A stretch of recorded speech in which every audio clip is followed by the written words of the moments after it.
This is the historic Penn station in New York City, and it's very interesting that a station in New York would be called the Pennsylvania station. But of course, as it goes, there's logic and history to it. So the reason this station is called the Pennsylvania station or the Penn station is because all the railways that went through this area were actually owned by a private company that was called the Pennsylvania Railroad Company. 33rd and 8th, as well as 33rd and 7th, was where the Penn station was historically located.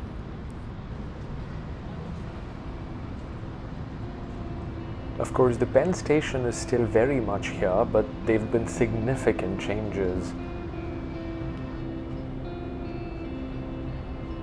And one of those big and circular changes is exactly this, the Madison Square Garden, which was actually built after the demolition of the original, much bigger Penn station.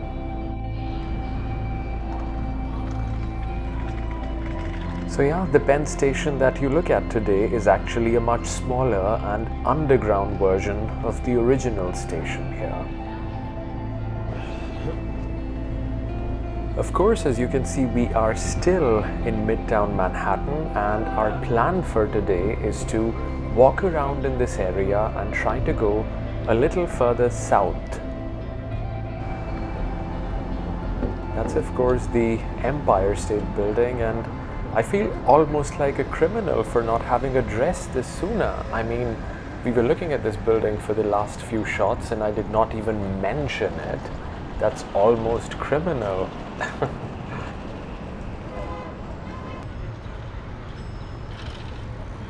So as I mentioned, here's what we are going to do today. We will be going further south and we'll be exploring a part of Midtown that's called Chelsea. But before that, we'll try to grab some lunch. And before lunch, we'll try to grab some Empire State Building.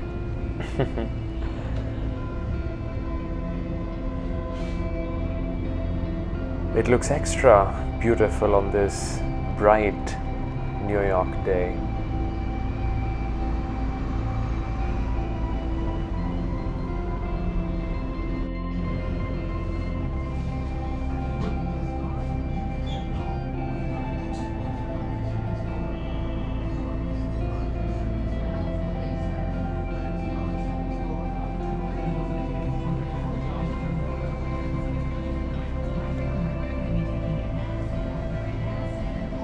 Time for lunch, and it's also time to sit down and relax and also take in all the views outside the window, all the people walking by, going to their New York lives.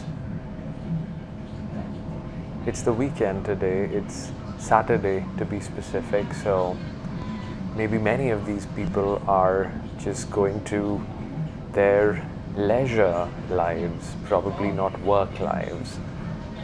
Excuse me. Or maybe a lot of them do work weekends and they're doing their weekend jobs. And for some of the others, they're probably doing their weekend chores. Maybe going to the gym, to the coffee shop, or maybe eating lunch outside, just like me. And of course, the tourists as well. They must be so happy to be in New York.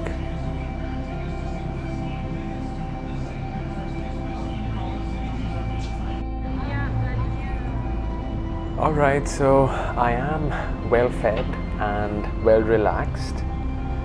And as I mentioned and as I promised, oh, look at the building, the Empire State I meant. And the one in the front, that's actually the big old post office. You've seen it in a couple of videos earlier. But yeah, let's get to Chelsea.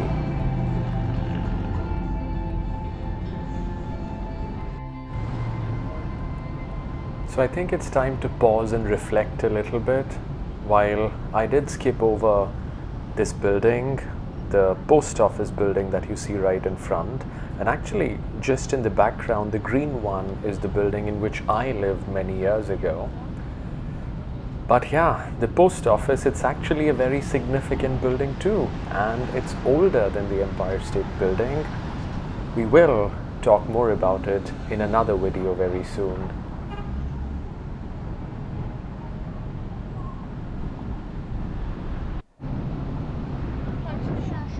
Onwards we go. We'll try to not get distracted by all the interesting and beautiful things we see in between, such as this tiny little beautiful yellow car. It's rare to see such things in America because you usually see really big ones here. That car was actually a Fiat. It was the Fiat 500 or the Fiat Cinquecento, as the Italians would call it.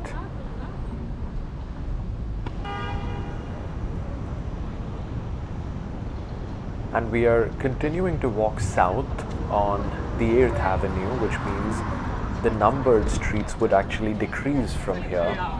We started from the 33rd Street, and as we keep walking, we'll end up reaching the 23rd Street, the 24th Street. That's the part of Chelsea that we really want to explore today. We'll of course talk about things that we see in between as well, such as the wonderful Lincoln Tunnel, which you might have noticed back there. It's actually an underwater, under-river tunnel.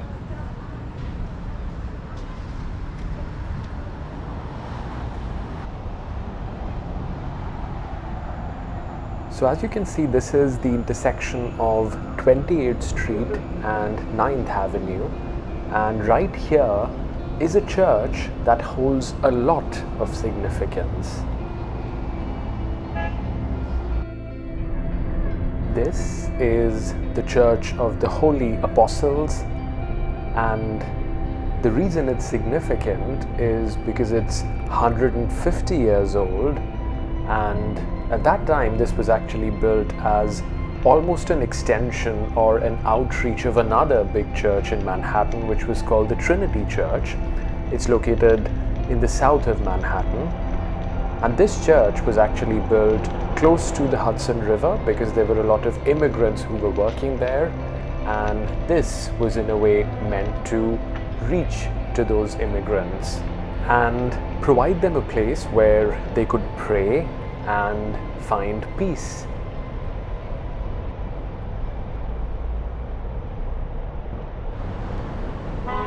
And right across from the church is our first park of New York City. This is the Chelsea Park, and you can see the familiar NYC Parks logo there as well.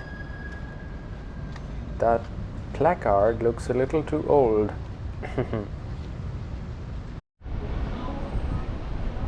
The NYC Parks logo is actually a very famous logo throughout the city as well, and this is a very old logo. I think this itself is like 90 years old.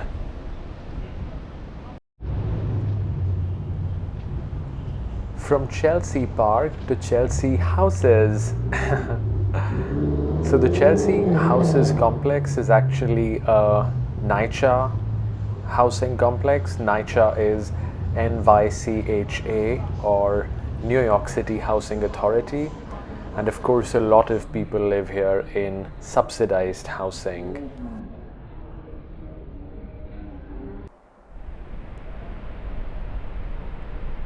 It's always so fascinating to look at people live their lives, their New York City lives, right here in the Chelsea houses. And these buildings, they're kind of old as well, as you can make out. I would guess they were built in the mid-1900s, and of course they require some extra repair these days.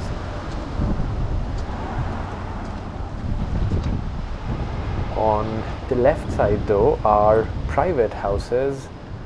They look like nice brownstones, I would guess.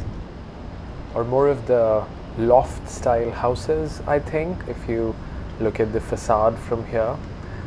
But of course, looking at these, you can figure out that they were originally the famed New York City brownstone houses.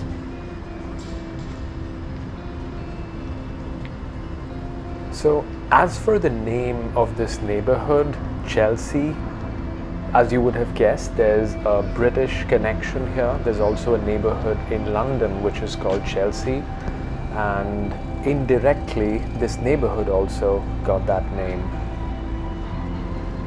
They say there was a British soldier who bought a piece of land here and named it after Chelsea.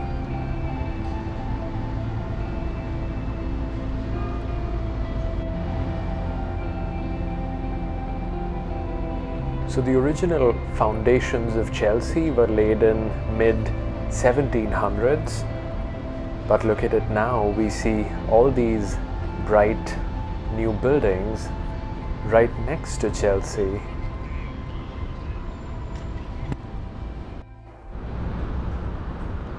So all those new buildings that you're looking at, those are buildings of Hudson Yards. We've seen a couple of those buildings already, the ones on the extreme right, the two that you see there. But generally, let me try to reorient you now in case you've kind of lost your way.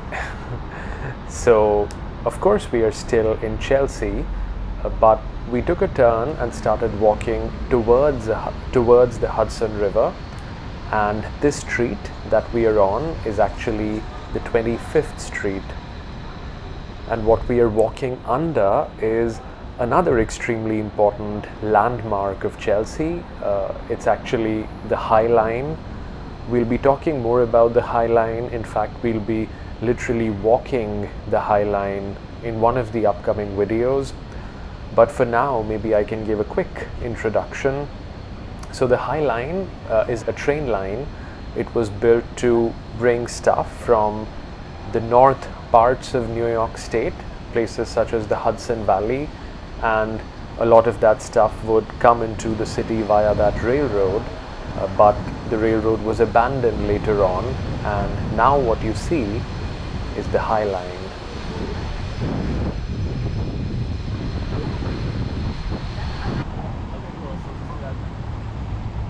So the High Line is still that original train line, but in a way it's been converted into a beautiful public park.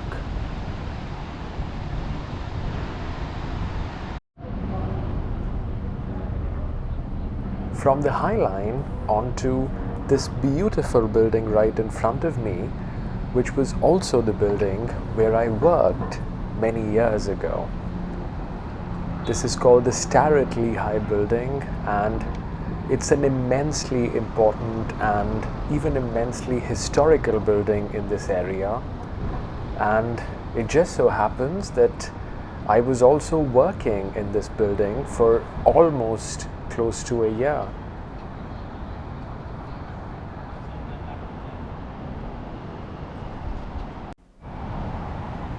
Wow. The beautiful memories that this building brings back. I think I was on one of the higher floors. And this building has fascinating history. So it was originally built as what's called a freight terminal, and in the ground floor of this building, there were actually railway lines and railway cars.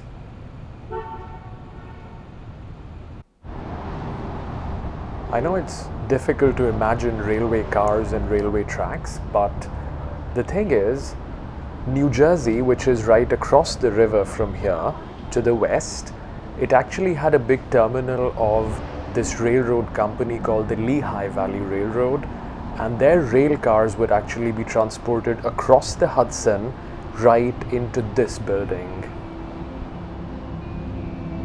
So the Starrett-Lehigh building essentially served as a freight terminal for the Lehigh Valley Railroad. That's mind-blowing, and to imagine that I was working within this building not knowing any of that, it's just unbelievable.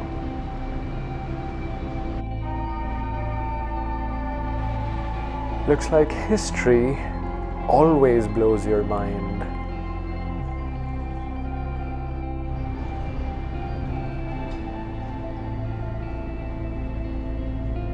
New York City, of course, has a lot of that history, but I think what's also very distinct about the city is that it keeps rebuilding, and it keeps building these tall, new, exciting buildings as well.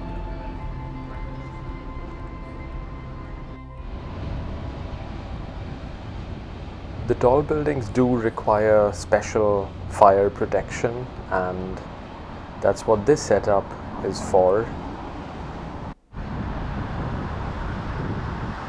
So we are still on the 26th Street in Chelsea, and this is the street where the main entrance of the Starrett-Lehigh building is located as well. What I do plan to do now is walk towards the river, which is to our right, the Hudson River, and I can already feel the wind and the excitement.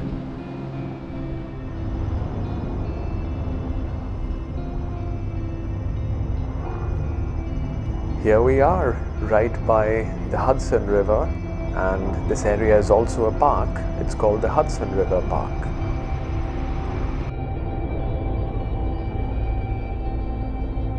Being by the Hudson is definitely one of the most intriguing and wonderful experiences of New York City, I would say. Intriguing because you're in the middle of this huge city with so many tall buildings and so many people, yet whenever you come by the Hudson or the Hudson River Park, you feel that calm and you almost have that sense of introspection. You can really think about the world and think about life, and I've always felt that way whenever I've come here by the Hudson River. People often say that New York City is a crazy city, so many people, so much traffic, but I think those people have probably not experienced being by the Hudson and just being at peace with yourself and with your thoughts. That's something that really happens when you are at such a place.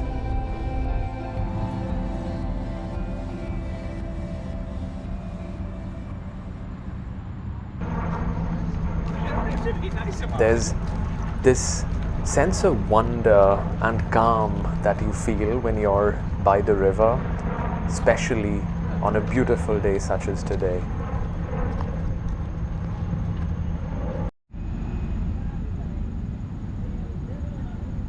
That's the Starrett-Lehigh behind the trees, and I'm thinking of my lunch breaks from work, from all the stress that was inside that building when I was working. Whenever I would come out here after lunch, it would be so relaxing, and I could almost zoom out on things and look at the bigger picture.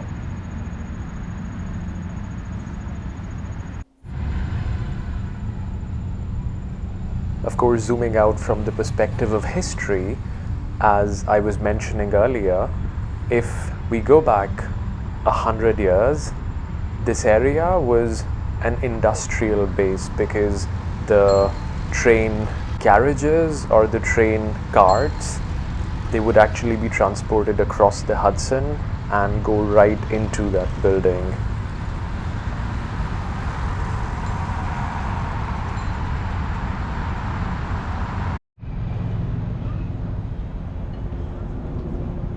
Somewhere over there, right across from the Hudson River, was the Lehigh Valley train station or train terminal, from where all those train carts would actually be transported here.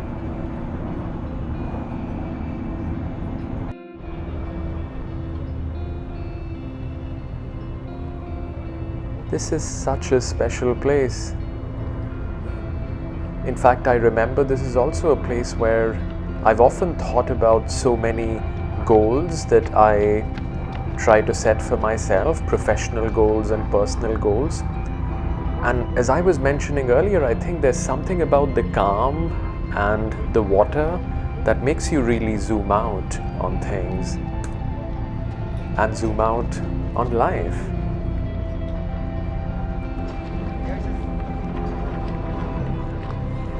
I feel it's places such as this and experiences such as this that really makes you fall in love with the city. And I think for me, coming to Hudson River Park was definitely one of the first moments when I thought I should move and I should live in New York City.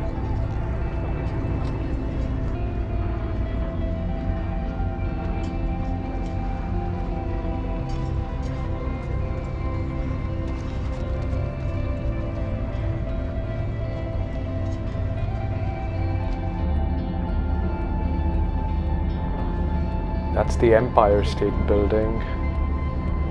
You have to address it whenever you see it. And as I see all these people run by and walk by, I'm reminded of one more thing I've always thought of, which is to think about the lives that these people would be spending here in New York. Such as those two, maybe.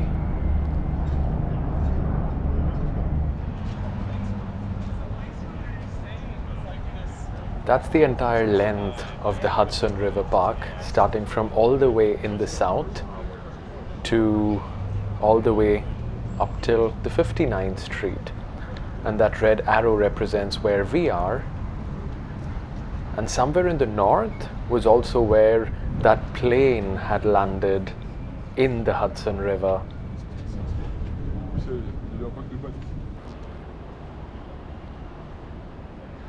We are back from the Hudson River, and the New York afternoon is about to give way to New York evening.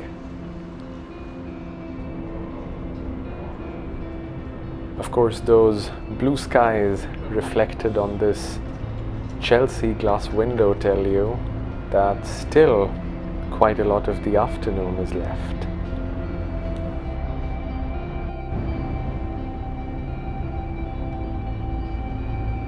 Only a little bit of this video is left though.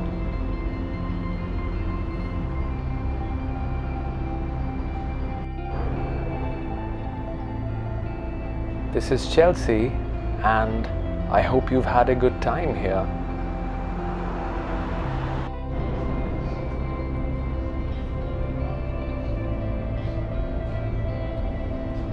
It was so good for me to relive the old memories of this city.